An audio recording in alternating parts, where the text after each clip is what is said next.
Bismillahir Rahmanir Rahim, da sunan Allah mai rahama mai jin kai.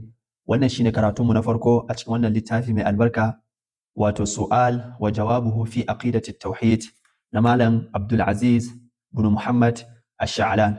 Wannan littafi ne wanda ya kunshi abubuwa da ya shafi aqida da tauhidi na Ahlus Sunnati wal Jama'a. Wanda kuma yayi takdimin wannan littafi shine Al-Allama wato Salih Al-Fawzan. Kuma gaskiya malam ya yaba da wannan littafi sosai, da yanayin abubuwa da ke cikinta, yadda wannan littafi ya kunshi duk wani abin da ke cikin littafin, wato usul thalatha da kuma al-qawaid al-arba'a na Sheikh Muhammad ibn Abdul Wahhab rahmatullahi alayh. To insha Allah wannan littafi tana da daɗin karantawa sosai, saboda littafi ne wanda aka tsara shi kamar tambaya da amsa. Abu na farko malam yake cewa, limadha nadrusu at-tauhida?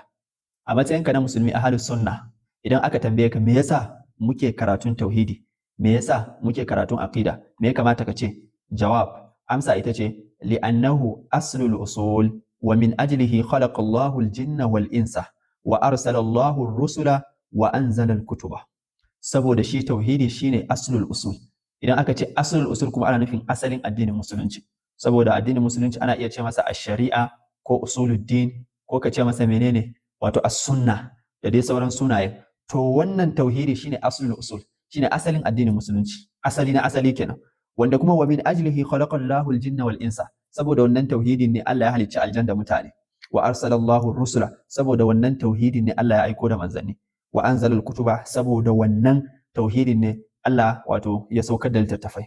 Wa qama suqul jannati wan nar, saboda wannan tauhidin ne wato mutane aka kassama su gida biyu, akwai kasuwan yan aljanna, akwai kasuwan yan wuta. A duniyan nan kowa suna cin kasuwansu.